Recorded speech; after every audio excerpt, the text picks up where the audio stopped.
Hare Krishna, and we are back with the elevation to Krishna Consciousness by His Divine Grace Srila A.C. Bhaktivedanta Swami Prabhupada. Starting chapter 3, Toward the Peaceful Society, page number 31. Shri Bhagavan Uvacha Idam Shariram Kaunteya Kshetram Ityabhidiyate Etadyo Veti Tat Prahuh Kshetragya Iti Tadvidach.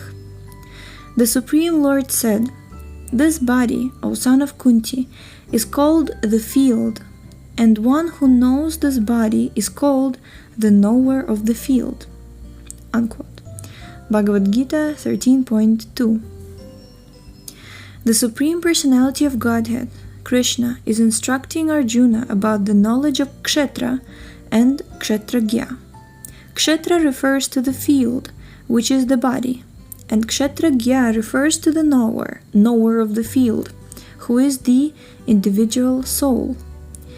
If land is to be cultivated, there must be some cultivator, and if this body, which is linked onto a field, is to be cultivated, there must be a proprietor who can cultivate it.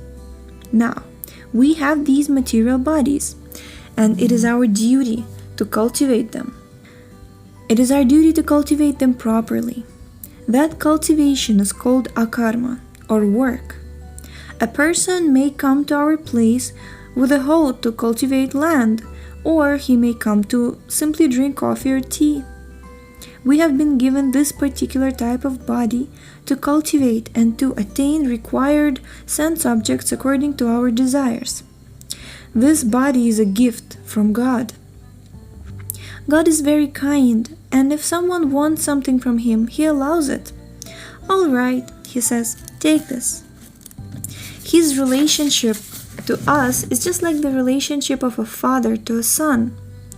The son may insist upon getting something from the father, and the father may try to convince him that what he wants is not for his good, saying, "My dear son, don't touch this. This is not good for you."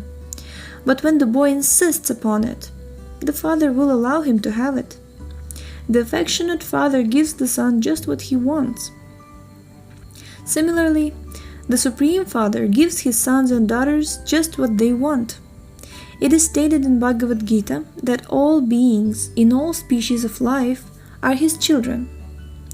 Sarva yonishu kaunteya murtayah sambhavantiyah tasam brahma mahadyonir aham bija pradapita. It should be understood that all species of life, O son of Kunti, are made possible by birth in this material nature, and that I am the seed-giving Father. Bhagavad-gita 14.4. In this material world, the mother, Prakriti, which is material nature, supplies us with the body, and the Supreme Father impregnates this matter with living souls. There is an erroneous theory current that only human beings have souls and that other living entities do not. But we understand from Vedic authority that there are over 8 million species of bodies, including plants and trees, and that they all have souls. Otherwise, they would not be able to develop and grow.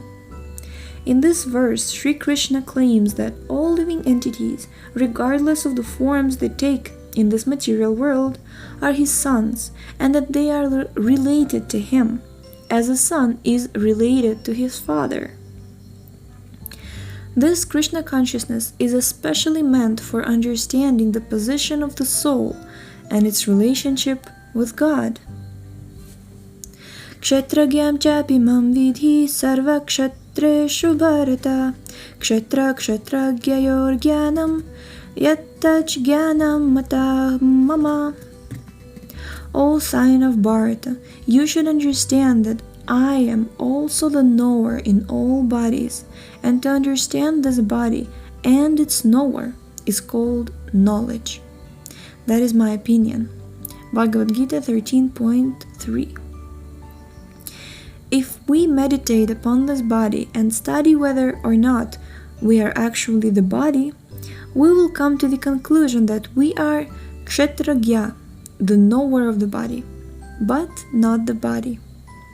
If we study our finger and consider whether or not we are the finger, we will come to the conclusion that we are not the finger or any other part of the body, but that the finger, the arms, the legs, the head, etc.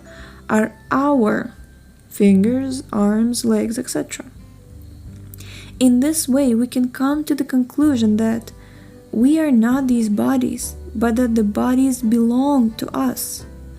Therefore, we say, this is my body. Unfortunately, people in this modern civilization never stop to inquire what they are or who they are. They're simply laboring. Yeah, means like they never stop to actually inquire. It's not like they never stop inquiring, right? They never stop and actually inquire what they are, who they are. They are simply laboring hard, working hard all day in an office or factory, under the impression that I'm this body. And if we ask people who they are, they simply say, I'm Hindu, I'm Muslim, I'm Swedish, I'm American, I'm Christian, etc. And these are various identifications or designations of the body. But the fact is that we are not these bodies.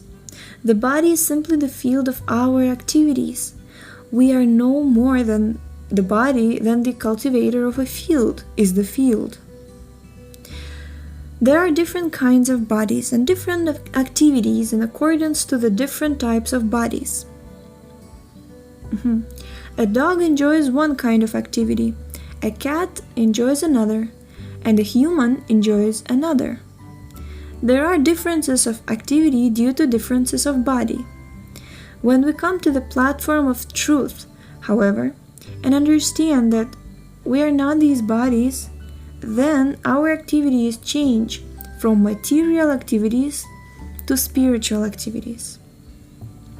As long as we are operating under the bodily conception of life, our activities are material. But as soon as we understand, I do not belong to this body, Aham Brahmasmi, I am spirit soul, our activities will be in accordance to that realization. That is to say, that they will cease to be motivated from the material or bodily platform. Knowledge of our proper identity as separate from the body is real knowledge, but this knowledge is denied as long as we cling to bodily identification. In the scriptures, it is said that as long as we are in this bodily conception of life, all our activities will be defeated. A child is born into ignorance, and if as he grows older he remains under the bodily conception of life, he lives in darkness. His position is that of a Shudra. In the Vedic literatures we find that in this age everyone is born a Shudra. Therefore, everyone requires to be educated as to his real identity. If, however, we remain satisfied with our birth by our father and mother, we will remain in our condition as Shudra. We have to rise to the Brahminical platform by following the purificatory processes. As mentioned before, there are 4 basic characteristics of an impure life: illicit sex, intoxication, meat eating, and gambling. According to the Vedic principles, sex should not be indulged in outside of marriage. In human society, there is therefore a system of marriage which distinguishes us from the cats and dogs. Whether we are Hindu, Muslim, or Christian, we acknowledge the system of marriage. The purpose of the system is to avoid illicit sex. According to the Vedic system, intoxication is also discouraged, nor is meat eating advocated, for human beings should be non-violent. We have been given sufficient grains, fruits, milk, and vegetables, and there is no necessity to kill kill poor animals. Some people may argue that if we do not eat meat, we will be undernourished.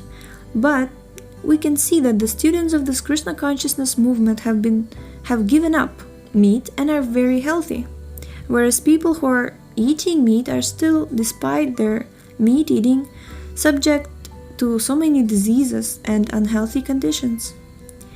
Gambling is also discouraged because it simply agitates the mind. This, then, is the purificatory process by which one can become a brahmana. This path is open to everyone. A brahmana is one who is truthful and pure, tolerant and simple, full of knowledge and faith in God. Wouldn't that be wonderful if there would be more people in this world, or everyone would just be trained and rise to the platform of being so truthful and pure, tolerant and simple, full of knowledge and faith in God? Can you just imagine? He can control his mind and his senses. Also, at the present moment there is a great necessity for brahmanas, because almost everyone is a shudra. For almost everyone is wholly engaged in maintaining the body, eating, sleeping, mating, and defending, all symptoms of animals and shudras. Society cannot be peaceful unless there are 4 divisions of human beings functioning in harmony with one another. These 4 divisions are comprised of brahmanas, kshatriyas, vaishyas, and shudras. These are discussed by Krishna in Bhagavad-gita in this way: Chaturvarnyam maya shrishtam guna karma vibhargashaha tasya kartaram apimam vidya kartaram avyayam. According to the 3 modes of material nature and the work ascribed to them, the 4 divisions of human society were created by me. And although I am the creator of the system, you should know that I am yet the non-doer, being unchangeable. Bhagavad-gita 4.13. These 4 divisions of man in human society are natural, not artificial, because in the material world everything is operating under the influence of the 3 modes of material nature: goodness, passion, and ignorance. As long as we are in the material world, it is not possible to classify everyone in the same category, because each and every person is working under the influence of the modes of material nature. However, when we transcend the material nature, there is oneness. The material plane should be transcended. At that time, all the divisions fall apart. The question is therefore how to transcend the modes of material nature, and that transcendence is the very process of Krishna consciousness. As soon as we become situated in Krishna consciousness, we become transcendental to the modes of material nature. Mam chayo vyabhicharena bhakti yogina sevate sagunan samatityaitan brahma bhuyaya kalpate.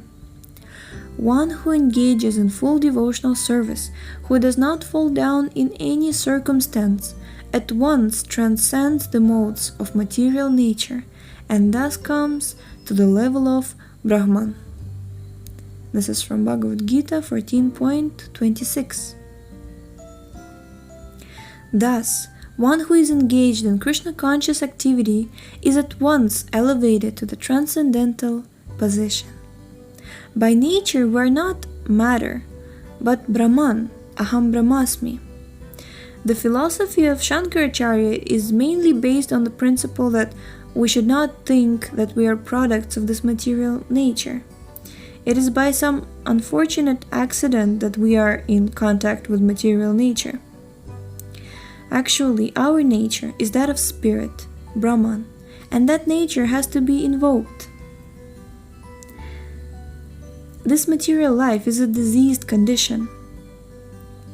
When we are situated in Brahman, we are in our healthy condition. That healthy Brahman condition is immediately attained as soon as we engage ourselves 100% in Krishna consciousness. Jai, we're going to stop here for today. Thank you so much for tuning in. The link to this book is in the description, as well as our email. We'll be glad to hear from you. Stay tuned. This was Shravanam Diaries, and we will see you next time. Hare Krishna.